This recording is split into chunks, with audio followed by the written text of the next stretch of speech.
Hariom friends, Hariom. कैसे हैं आप लोग? आई होप आप लोग अच्छे होंगे, स्वस्थ मस्त होंगे। मैं भी बहुत अच्छी हूँ फ्रेंड्स। और मेरा ब्लॉग बनाने का ये रीज़न था कि आज मेरा बर्थडे है और ये बर्थडे मैं मनाना कभी नहीं चाहती हूँ, क्योंकि इस बर्थडे से मेरे पापा की यादें जुड़ी हुई हैं। और फ्रेंड्स, मतलब इतनी उम्र में आके बच्चों जब बच्चे बड़े हो जाएं फिर बर्थडे मनाना कहाँ आप उन लोगों को शोभा देता है। लेकिन फ्रेंड्स, मेरा बर्थडे सबको याद रहता है और सब लोग आ जाते हैं, किसी न किसी तरह मन जाता है। लेकिन आज पहली बार ऐसा है कि किसी को भी नहीं याद है और ना मैंने बताया है, केवल मेरी बेटी को मालूम है। मैंने कह दिया है कि कोई फ़ोटो नहीं डालना, कुछ नहीं डालना, देखें किसको याद है किसको नहीं याद है। तो फ्रेंड्स, मेरे पापा एक बहुत अच्छे पापा थे। मैं पहले भी ब्लॉग में बोल चुकी हूँ कि मेरे पापा एक बहुत अच्छे पापा थे और मुझे आज के दिन उनकी बहुत याद आती है, बहुत ज़्यादा याद आती है। जाना तो सबको होता है फ्रेंड्स, लेकिन जाना तो सबको होता है फ्रेंड्स, लेकिन यादें जो होती हैं ना, जो वो लोगों ने हमारे साथ किया होता है, तो उनकी यादें हमें रुला देती हैं, याद दिलाती हैं। जब हमारी शादी हुई थी तो हम यहाँ आते थे, मतलब यहाँ कानपुर श्याम नगर में आते थे। तो मैं क्रॉसिंग तक चली जाती थी अपने हस्बैंड के साथ, तो मेरे पापा पीछे साइकिल से आते थे। उस समय साइकिल थी और बहुत पुराने ज़माने की बात बता रही हूँ। और हम लोग को इतने अमीर नहीं थे, धीरे धीरे सब ठीक हुआ है भगवान की दया से। अब हमारे यहाँ कोई कमी नहीं है मेरे मायके में, और सब भगवान का आशीर्वाद है और सभी लोग फले फूले। तो फ्रेंड्स, वीडियो बनाने का कोई मतलब नहीं था क्योंकि मेरे मुंह से शब्द ही नहीं निकलते हैं। लेकिन आज के दिन मैं ब्लॉग इसलिए बनाती हूँ कि मेरे पापा से मेरी बात हो जाती है, यादें ताज़ा हो जाती हैं। और ब्लॉग कम बनाती हूँ और मुझे रोना बहुत आता है, पता नहीं क्यों फ्रेंड्स। मेरे पापा मेरे 2 बच्चे होने के बाद भी मेरा बर्थडे मनाते रहे। और ऐसा नहीं है कि वो केवल फॉर्मेलिटी करते हो, नहीं। मेरे यहाँ सत्संग होता था, वो बार बार फ़ोन करते थे, आओ जल्दी आओ। गुरु पूर्णिमा वाले दिन मेरा अक्सर बर्थडे पड़ता है और मतलब सत्संग ख़त्म होने तक वो कितने फ़ोन कर देते थे। शनिवार के दिन, मतलब मेरा सत्संग संडे को नहीं होता था और मैं संडे वहाँ जाती थी। फ़ोन करके 7 बजे तुरंत पूछते थे, आज नाश्ते में क्या लोगी? घर का नाश्ता नहीं, बाहर का। उनकी यादें बहुत है फ्रेंड्स, हर बच्चों की होती माँ बाप के साथ, मेरी भी यादें हैं। और वो जो यादें हैं वो कोई नहीं पूरा कर पाएगा, ना बच्चे ना पति, कोई नहीं कर सकता है वो। बस यही सोच के हमको रोना आता है, इतनी उम्र में जाके वो मेरा बर्थडे मनाते थे और कई लोगों को बुलाते भी थे, खाना भी बनवाते थे। कई बार ऐसा उन्होंने खाना बनाया, कुछ लोगों को ये अच्छा नहीं लगता था, उनके नहीं लगता था। लेकिन मेरे पापा एक ऐसे पापा थे, वो किसी की परवाह नहीं करते थे, गलत उन्हें बर्दाश्त नहीं था और किसी गरीब को वो दुखी देख नहीं सकते थे। और वो इतना करके गए हैं बच्चों के लिए, इतना करके गए हैं कि अगर उनकी मूर्ति बना के कोई पूजा करना चाहे तो भगवान उसको न जाने क्या से क्या कर देगा।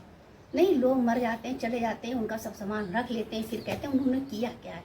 ऐसा कुछ नहीं है, उन्होंने छोटे से बच्चे लेकर बड़े तक बहुत किया और हमको उन्होंने इतना प्यार दिया है, बस उनका प्यार ही मेरे लिए काफ़ी है। बाकी जब जिसको ज़रूरत पड़ी थी उन्होंने कभी हाथ बंद नहीं करा। कहने को तो हमारे सास ससुर भी थे, मेरे देवर थे, सब लोग थे, लेकिन मेरे पापा की कमी कोई पूरा नहीं कर सकता।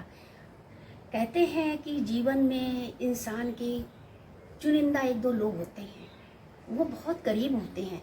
तो मैं अपने पापा के बहुत करीब थी।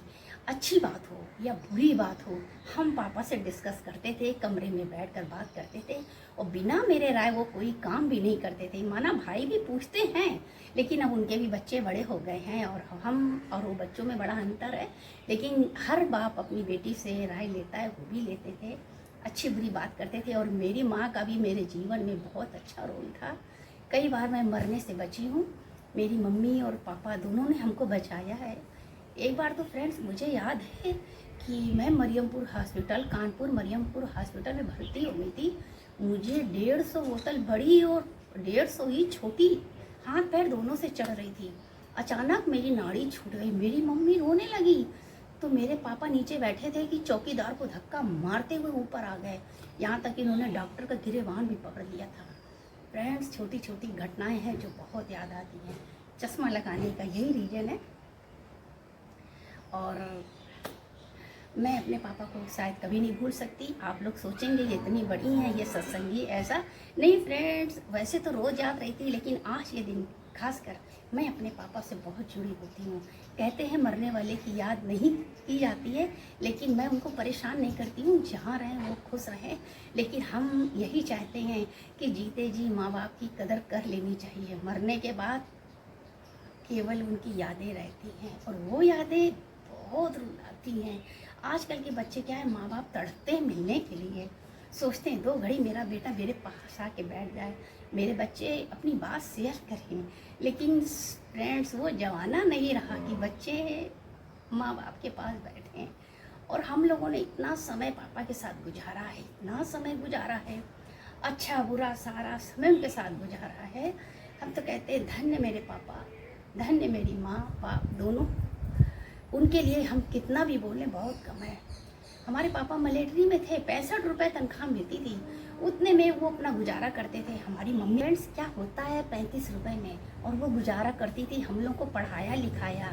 हमारे पापा ने हमको मिलिट्री स्कूल में पढ़ाया और बच्चों को सिविल स्कूल में पढ़ाया।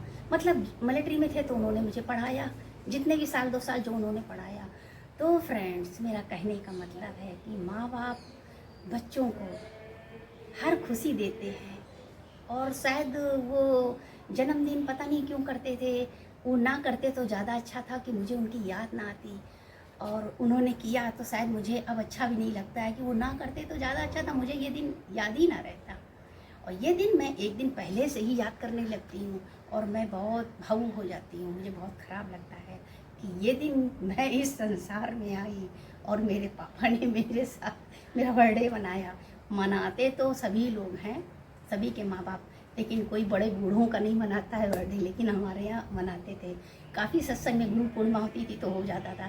तो फ्रेंड्स, कहने का मतलब है मेरे पापा एक फ़ौज के रिटायर थे, और मेरी मम्मी के जाने के बाद मेरी माँ 5 साल कोमे में थी, और मेरे 3 भाई थे। 3 भाई में मेरा एक भाई संसार से चला गया।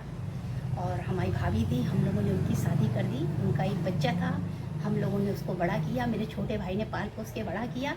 फिर उसकी शादी की, और शादी के 15 दिन बाद ही वो अलग हो गया। वो सुख नहीं दे पाया जो उसको देना था।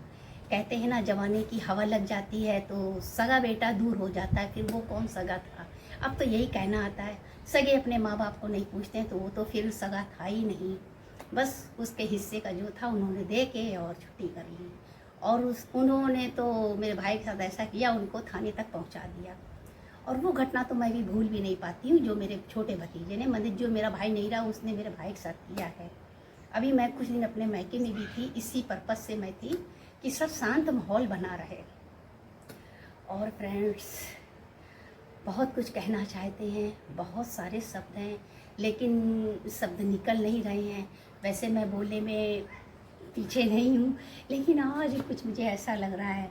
तो धीरे धीरे फ्रेंड्स, जब हमारे पापा थे तो मैं तभी यूट्यूब में शायद आ गई थी, इतना मुझे ध्यान नहीं है। और जब मैं यूट्यूब में आई, उसके पहले मैं सत्संग में आई थी। हमारे पापा मम्मी दोनों बहुत खुश थे, चलो मेरी बेटी को एक अच्छी जगह मिल गई।